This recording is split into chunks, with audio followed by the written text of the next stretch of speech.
Bonjour tout le monde. Merci d'être venu à l'Assemblée puis merci d'être venu aux rencontres d'information au courant de la journée. Donc, la raison pour laquelle on a organisé ces rencontres d'information-là, c'était parce que, évidemment, là, vous êtes en période de changement d'allégeance syndicale. Il y a des membres qui vivaient des insatisfactions avec le syndicat actuel qui nous ont contactés, la FTPQ, SCFP, pour avoir un vent de changement, pour changer d'organisation syndicale, puis amener quelque chose d'autre à la CPO. Puis, il y avait des membres sur le terrain qui avaient énormément de questions par rapport à ce changement-là, par rapport à qui on était, ce qu'on avait à apporter. Fait que c'est ce qu'on va essayer là, d'éclaircir aujourd'hui. On va essayer de répondre au plus de questions possibles, de se présenter aussi. Pour faire ça, il y a moi, évidemment, qui est présente, Myriam Leduc. Je suis conseillère syndicale au Syndicat canadien de la fonction publique, à la syndicalisation. Donc, c'est mon rôle d'accompagner les membres qui ont envie de changer de syndicat et de s'en venir chez nous.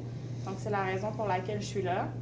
Puis, je suis accompagnée d'une belle brochette de représentants également. Là, puis je vais les laisser se présenter aussi. Bon, bien, bonjour, mon nom est Benoît Kawa, je suis le président de la FTPQ qui est affiliée au FCFP. Je suis content de vous rencontrer aujourd'hui. On espère dans les prochains jours, prochaines semaines et prochains mois pouvoir être en équipe avec vous tous. Puis à ma gauche. Moi, je suis Hans Marotte, je suis avocat, je suis conseiller syndical au SCFP et c'est moi qui est le conseiller syndical qui est attitré à la FTPQ. Donc, moi, ma job, c'est d'être en constant contact avec la section locale. Donc, dès qu'il y a des enjeux de relations de travail, des enjeux de grief, des enjeux de dossiers de santé-sécurité, à ce moment-là, dès qu'il y a un problème, dès qu'il y a une analyse à faire, on m'appelle, j'entre en jeu. Évidemment, je suis avocat, j'ai une expertise, j'en ai fait des dizaines, sinon des centaines, mais la particularité de mon travail, ce que moi j'aime beaucoup, c'est que le SFP, on est une famille. Donc oui, je suis avocat, oui, je suis votre conseiller syndical, mais il y a une équipe de 110, 120 conseillers, conseillères qui ont chacun leur spécialisation. Donc moi, si jamais je n'ai pas la réponse, on va la trouver. On sait qu'il y a quelqu'un qui a la réponse. Donc, on a un service de droit de la personne, un service santé-sécurité, un service juridique, un service de communication. Donc, à toute occasion, quand vous avez une problématique, vous communiquez avec votre section locale et on est au service. C'est ça notre job. Que vous m'appeliez une fois ou 384 fois, ça ne coûtera pas plus cher. Je suis un avocat, moi, mais je ne charge pas. Mon employeur, c'est le SCFP. Le SCFP me paye bien pour être au service des gens. Donc, moi, ma job, c'est pas de biller, c'est pas d'envoyer des factures, c'est de répondre présent quand il y a un enjeu, quand je vais pouvoir faire profiter de mon expertise, les sections locales, les membres qu'on représente. Bonjour tout le monde, mon nom est Pierre-Guy Sylvestre, je suis conseiller syndical au SCFP, je suis économiste. J'ai agi à titre de porte-parole, pour le comité de négo de la section locale. Présentement, on est en négociation. Tout ce qui touche la table centrale, c'est des matières sur les salaires, régime de retraite et également les assurances. Également une foule d'autres thèmes qu'on doit ajouter. J'ai agi aussi par le passé à titre d'économiste lors de la négociation de l'administration publique québécoise. Notre objectif ici, c'est d'aller chercher, oui, des protections par rapport à la hausse du coût de la vie, mais également par rapport aussi à aller chercher un peu d'enrichissement pour nos travailleurs et travailleuses. Entre autres, l'évolution du travail des paramédics fait en sorte que, à notre avis, vous méritez, les paramédics, un rangement à 18 et non pas 17. Donc, il y a des augmentations salariales qui devraient être liées à la structure salariale et il y a des augmentations salariales aussi qui devraient être liées aux augmentations salariales qui devraient être supérieures, évidemment, à l'inflation afin qu'il y ait un enrichissement réel qui soit dégagé. Donc, une augmentation du revenu là, pour nos travailleurs et travailleuses paramédics. Évidemment, tout ce qui touche le régime de retraite, c'est extrêmement important. On a des travailleurs et travailleuses paramédics qui ont du mal à se rendre jusqu'à l'âge de la retraite. Et c'est pourquoi nous, on demande qu'on puisse partir à la retraite plus jeune et sans pénalité. Et on va défendre bec et ongle notre cahier de demande. Et puis, évidemment, ça va nous faire plaisir de travailler avec vous en toute solidarité. Donc, la première chose qu'on aimerait adresser avec vous aujourd'hui, évidemment, c'est qui sommes-nous? Donc, c'est quoi la FTPQ, SCFP? Qu'est-ce que ça mange en hiver? Il y a 2 acronymes là-dedans. Pourquoi il y en a 2? C'est des questions qu'on se fait poser beaucoup sur le terrain. Donc, la FTPQ, c'est 1200 paramédics au Québec. qui ont un exécutif, évidemment, dont Benoît là, fait partie, Benoît qui s'est présenté plus tôt, qui est le président de cet exécutif-là. Les gens sur l'exécutif, dans le fond, c'est des paramédics. Donc, c'est des gens qui ont fait le même métier que vous, qui le pratiquent encore, qui donnent encore du temps comme paramédic pour garder la réalité terrain. Ça, c'est la première ligne de gens à qui vous avez affaire, puis vos premières ressources quand vous êtes membre à la FTPQ-SCFP, c'est vos élus paramédics avec qui vous êtes en constante communication. C'est les gens qui connaissent le mieux les conventions collectives pour les membres qui le desservent. C'est les personnes qui peuvent vous aider le mieux en première ligne. Le SCFP, qu'est-ce que c'est? Le SCFP, c'est comme un peu le grand frère de la FTPQ. La FTPQ, avant, était un syndicat indépendant affilié à la FTQ, mais qui n'était pas dans une grande organisation syndicale comme le SCFP. Ce qui faisait en sorte qu'ils fonctionnaient un peu là, de la même façon que la FPHQ au niveau de leurs ressources. C'est-à-dire que quand ils voulaient plaider un grief, quand ils voulaient plaider un dossier à la CNESST, bien, ils faisaient affaire avec un cabinet d'avocats privés qui défendent les travailleurs et les travailleuses, puis leur donnaient des contrats pour aller plaider les dossiers, pour les accompagner ou pour avoir des avis juridiques dans certains dossiers. C'est comme ça que vous fonctionnez toujours ici à la CPO avec la FPHQ. Par contre, à un certain moment, ils ont trouvé visiblement que ça avait des limites parce qu'on est entré en contact, là, le SCFP avec la FTPQ. C'était un match naturel parce qu'on représente des paramédics ailleurs, mais aussi parce qu'on représente des travailleurs et des travailleuses dans la santé et les services sociaux. Donc, c'était un match naturel. Puis, ce que le SCFP apporte dans cette alliance-là, c'est qu'on a toute une gamme de services que vous n'avez pas, en fait, quand vous êtes avec un syndicat indépendant. C'est quoi ces services-là? Bon, il y a Hans qui s'est présenté tout à l'heure, qui est conseiller syndical, qui est un avocat également, mais qui est une personne qu'en fait, vous vouliez plaider 15 griefs ou vous voulez en plaider 2, ça ne change rien au niveau des coûts que ça vous occasionne parce que c'est une personne qui vous accompagne, peu importe. Vous pouvez l'appeler pour avoir un avis juridique. Cette personne-là ne va pas vous charger à l'heure parce que vous lui avez parlé. C'est une ressource qui est fournie, qui accompagne la FTPQ, qui développe une expertise au niveau des paramédics, puis qui est constamment présente, puis qui plaide les dossiers, que ce soit au niveau de la CNESST, que ce soit au niveau de l'arbitrage de griefs ou que ce soit au niveau là, de la table de négociation, comme Pierre-Guy en ce moment là, fait la négociation, puis Hans peut aider au niveau de la négociation également.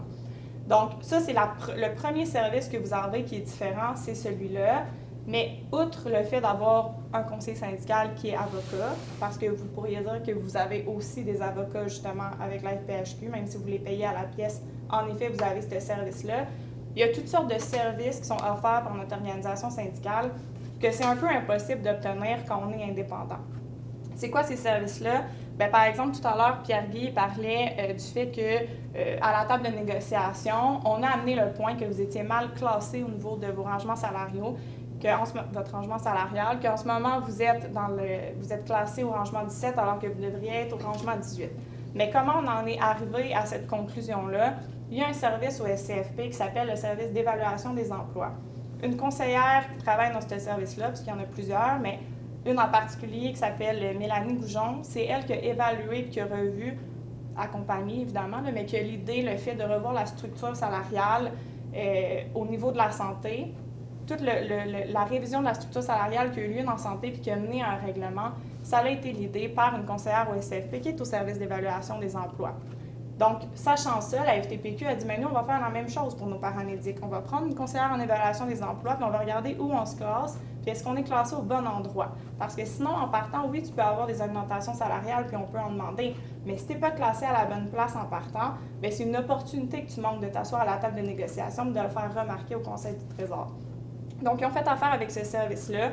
Puis, en effet, ils en sont arrivés à la conclusion qu'ils devraient accéder au rangement 18 avec l'aide de cette personne-là qui est spécialisée là-dedans. En étant indépendant, c'est extrêmement difficile, premièrement, d'avoir accès à une ressource comme celle-là. Puis, deuxièmement, si vous le faites au privé, bien évidemment, ça coûte des sommes qui sont assez considérables. Puis, c'est un désavantage de ce côté-là. Puis des services comme ça, il y en a tout plein. Il y a un service de la recherche, il y a un service des communications, c'est-à-dire que si vous avez un enjeu local, soit qu'il y a un enjeu à la FTPQ ou qu'il y a un enjeu local à la CPO, puis que vous avez besoin d'être accompagné, le président a besoin d'être accompagné pour faire une sortie publique, on a besoin d'un communiqué de presse ou quoi que ce soit, il y a un service des communications qui est inclus dans votre cotisation syndicale avec lequel vous pouvez faire affaire, à qui vous avez accès. Donc, des services comme ceux-là, encore une fois, il y en a d'autres. On parle du service de santé et sécurité au travail qu'on a, qui est extrêmement important pour les paramédics.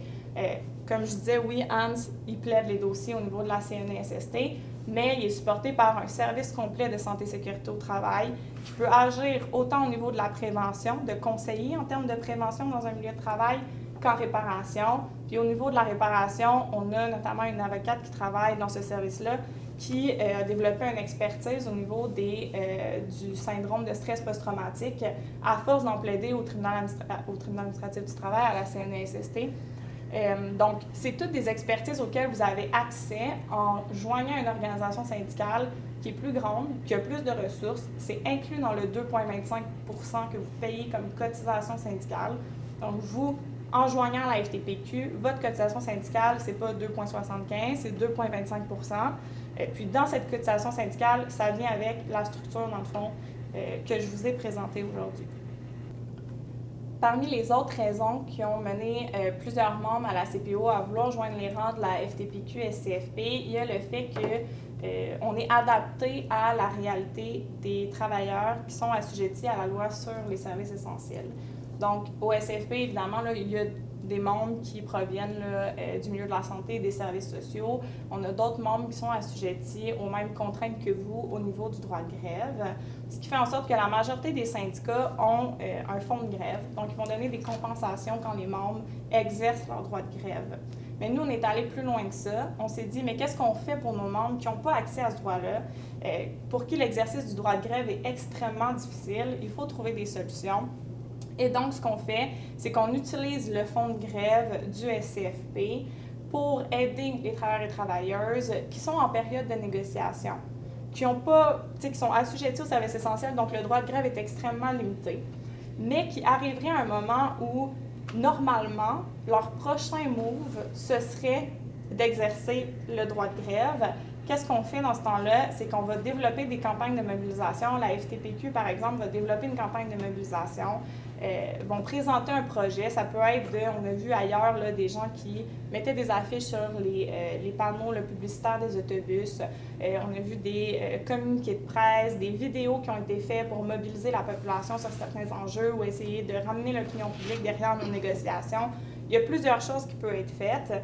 Puis, dans le fond, il va y avoir une demande de budget qui va être faite. Et puis, cette campagne de mobilisation-là va être assumée à 100 % par la Caisse nationale de grève. Donc, pas par les frais locaux, pas par la caisse non plus de la FTPQ, vraiment par la Caisse nationale de grève. C'est une façon de permettre aux travailleurs et travailleuses essentiels de profiter justement de cette partie-là des services que d'autres travailleurs peuvent profiter en n'ayant pas ces limitations-là que vous avez. Fait que ça, c'est quelque chose dont on est très fiers parce que ça vous donne en fait ce qu'on appelle les moyens de vos ambitions. Ça vous permet de continuer à vous mobiliser et d'avoir une escalade dans vos moyens de pression que vous, à certains moments, sinon, vous avez une limite lorsque vous arrivez pour exercer ce droit-là auquel vous n'avez pas accès. Fait que ça, pour nous, c'est super important. Il y a un autre enjeu dont on a beaucoup entendu parler, qui est le nerf de la guerre, en fait, c'est l'enjeu de la formation syndicale. Ça, c'est super important pour nous à la FTPQ, c'est super important pour nous au SCFP. Donc, comment ça se passe chez nous, la formation syndicale? À partir du moment où il y a une élection, votre nouveau conseil exécutif est élu, la FTPQ elle-même offre une formation en résidence de 3 jours. Donc, qu'est-ce qui se passe? C'est que c'est eux qui se déplacent dans la ville ici, dans nos locaux, peu importe, si on est le syndicat accrédité, ça peut être dans les locaux de l'employeur, puis offre une formation, c'est leur formateur qui vient, formation de 3 jours de base sur c'est quoi être un élu syndical, c'est quoi le travail que ça comporte, couvrir toute la base nécessaire pour commencer vos fonctions. Une fois que ça c'est fait, À ce moment-là, vous avez accès à plein d'autres formations syndicales qui sont notamment dispensées par le SCFP. Ça peut être des formations justement en santé et sécurité du travail. Ça peut être des formations de délégués syndicales. Ça peut être des formations, il y a toutes sortes de formations en fait là, de négociation de conventions collectives. Si vous y pensez, à cet enjeu-là, on en aurait besoin de la formation là-dessus dans le mouvement syndical, on l'a probablement fait, sans vouloir m'en vanter. Fait que ça, c'est super important pour nous. Les gens doivent être formés. On appelle ça « vous aider à aider vos membres ». Vous êtes un exécutif, vous avez la meilleure volonté du monde, mais votre travail, c'est d'être des paramédics. Si vous n'avez pas de formation, vous n'allez pas arriver à accomplir les projets que vous voulez accomplir, à soutenir vos membres comme ils le méritent puis comme vous voudriez le faire. Fait que pour nous, c'est sûr que la formation syndicale, c'est un enjeu primordial, puis on en offre beaucoup. Depuis qu'on est présent, puis qu'on va parler aux membres, qu'on essaie de parler aux gens de notre structure, de ce qu'on a à offrir, on entend beaucoup de questions, beaucoup de rumeurs sur certains enjeux. Donc, on aimerait en profiter pour les aborder avec vous. Parmi là, ces questions-là, ces rumeurs-là, il y a comme des incertitudes sur notre fonds de pension, le fait que ce ne serait pas nécessairement un aussi bon fonds de pension ou que votre fonds de pension ne serait pas nécessairement transférable. Puis, on a entendu aussi des rumeurs sur c'est qui nos vis-à-vis à la table de négociation. Puis, j'en profite parce qu'on a justement Pierre-Yves là, qui est à la table de négociation, donc pour éclaircir un petit peu ces deux sujets-là avec vous. Bien, écoutez, rapidement, dans un premier temps, là, tous les paramédics ont le même fonds de pension, peu importe votre syndicat. Donc ça, c'est clair. La grande différence, je vous dirais, c'est que nous, on a des demandes prioritaires par rapport au départ, l'âge de départ, sans pénalité, à la retraite. Donc, c'est un fonds de pension qui est très bien capitalisé. Puis de notre côté, on a l'expertise pour que ça demeure comme ça. Et aussi, il y a des demandes des membres, puis on veut être certain que ça soit dans l'entente de principe qu'on va signer avec le gouvernement et avec les associations patronales. D'ailleurs, à ce sujet-là, nous, on négocie directement avec un représentant du Conseil du Trésor, qui, par ailleurs, était exactement le même représentant du Conseil du Trésor avec qui la FTQ, le SCFP, a négocié lors de la dernière ronde de négociation du secteur public à laquelle j'ai participé. Donc, je vous confirme par la présente là, que nous négocions directement avec le Conseil du Trésor et les associations patronales. Il y a une table centrale, on est à cette table-là, et puis on va s'assurer qu'on va répondre aux mandats que les membres nous ont donnés et qu'on va aller faire voter les ententes de principe par la suite. Parmi les autres questions qu'on se fait beaucoup poser, ou plutôt des rumeurs qui circulent là, à notre sujet, il y a notre position concernant les coopératives. Donc, il y a des rumeurs qui circulent comme quoi on voudrait abolir complètement les compagnies privées, indépendamment des modèles de gestion, donc incluant les coopératives. Donc ça, c'est un sujet qu'on entend beaucoup. Puis, il y a aussi là, une incompréhension un peu par rapport à comment ça fonctionne là, de notre côté au niveau de l'accès à la vigile. Donc, c'est deux sujets pour lesquels la meilleure personne pour vous en parler, c'est Benoît Cowell, le président de la FTP.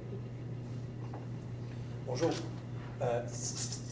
Au niveau des coopératifs, il n'a jamais été question que la FTPQ demande l'abolition des coopératives. Même au contraire, dans les différents médias où ce qu'on passe, on a toujours favorisé un mode coopératif ou un mode OSBL au niveau des entreprises ambulancières. Ce qu'on a demandé dans les dernières rencontres, c'est que les entreprises ambulancières soient plus régionales. Comme vous avez ici à CPO en Outaouais, vous avez une coopérative régionale qui couvre l'Outaouais au complet. Ce qu'on demandait, nous autres, c'est que chaque région administrative ait seulement une entreprise ambulancière, idéalement des OSBL ou des coopératives. D'ailleurs, en causant des coopératives, on a déjà eu des discussions avec le Fonds de solidarité de la FTQ qui attend juste le feu vert pour investir dans des entreprises pour aider à former des coop. Aussi, on présente plusieurs salariés chez SATAM à Longueuil qu'on est venu à une entente de principe dans leur dossier il y a 1 an. Puis ces 15 salariés-là sont très satisfaits du service qu'on leur donne. Puis si on voudrait abolir les coopératifs, ils ne seraient plus avec nous autres. Bien au contraire, on est pour un développement, puis on est pour que la richesse soit répartie également à travers les membres, non seulement par un individu d'une entreprise privée. Ce qui m'amène à parler aussi en même temps de la vigile, qui est un débat un petit peu bizarre, je trouve, là, dans ce maraudage-là. Parce que moi, je ne comprends pas, en tant que leader syndical, qu'on est en train de faire un enjeu avec la santé mentale des paramédics. Que le FPHQ sorte en disant, nous aussi, on est rendu avec la vigile depuis 2 semaines, quand nous, on l'offre depuis au moins 3 ans, parce que notre priorité, c'est la santé mentale des paramédics.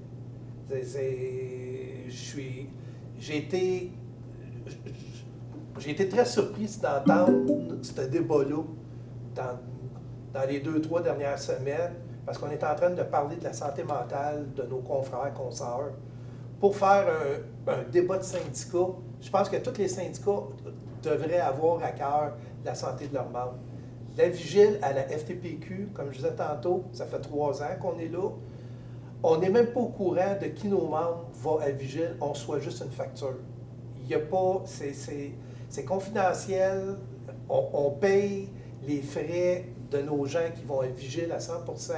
C'est confidentiel, on reçoit 3 factures par année, on n'a pas de nom. La seule chose qu'on envoie, c'est une liste de nos membres une fois par année, et c'est tout. Ça arrête là. Fait que j'espère, puis j'invite même au contraire tous les syndicats du préhospitalier, à cause des employeurs ne le font pas, puis ça devrait être aux frais des employeurs. C'est les syndicats qui sont obligés de penser à la santé mentale de leurs salariés. J'invite tous les syndicats du préhospitalier à faire comme nous autres. Et encore plus, j'invite les employeurs à faire encore mieux, à cause c'est un de nos enjeux à table c'est à table de négociation. C'est important qu'on pense à la santé de nos membres et salariés.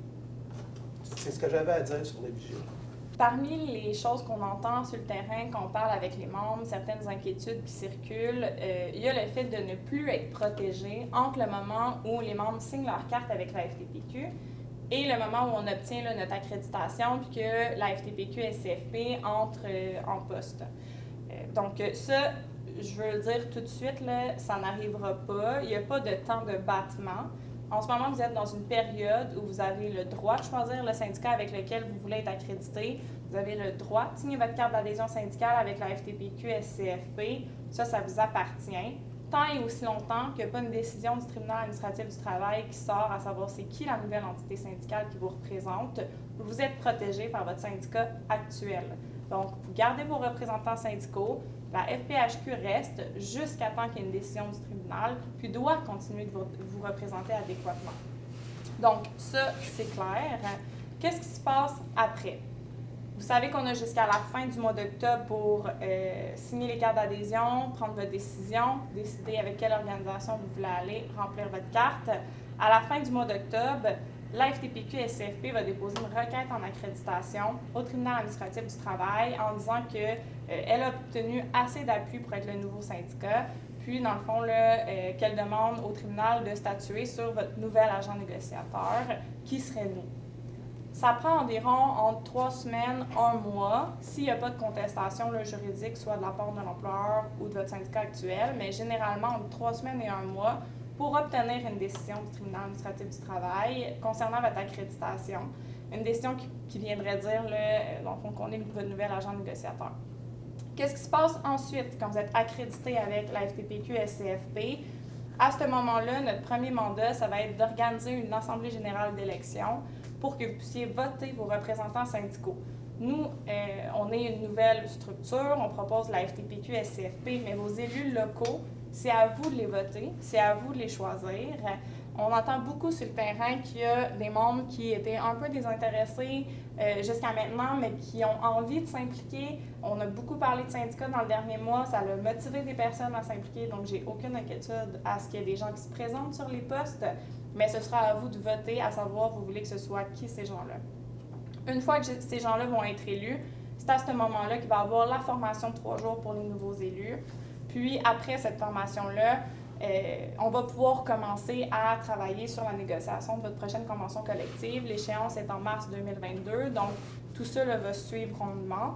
Puis, évidemment, le plus important, c'est qu'il n'y a aucun dossier, que ce soit des dossiers de CNESST, que ce soit des dossiers d'arbitrage de grief ou des dossiers qui sont dans d'autres divisions du tribunal administratif du travail, peu importe, qui va tomber entre les cracks.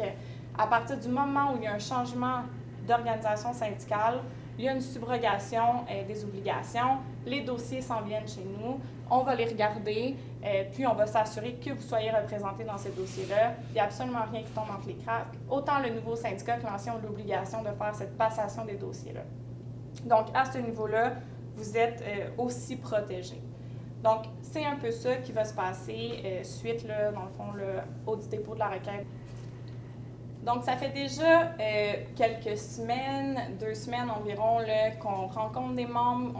On est allé là, dans toutes les régions qui sont couvertes par la CPO, parler avec des membres, proposer notre organisation syndicale, proposer un banc de changement syndical ici. Puis, jusqu'à présent, on a une belle réception, on a des bonnes discussions, puis on a, quand on réussit à avoir des discussions avec les gens, on a des appuis. Donc, ça, c'est super encourageant. Si vous avez envie d'avoir encore plus d'informations sur notre organisation syndicale, si vous êtes prêt à signer votre carte d'adhésion ou à donner votre appui à notre organisation, vous pouvez nous téléphoner, vous pouvez nous envoyer un courriel, puis on va s'assurer de répondre à toutes vos questions, puis d'aller vous voir pour aller récolter votre appui. Donc, merci beaucoup de nous avoir écoutés. Puis, on a hâte de se recroiser sur le terrain, de continuer d'aller à votre rencontre.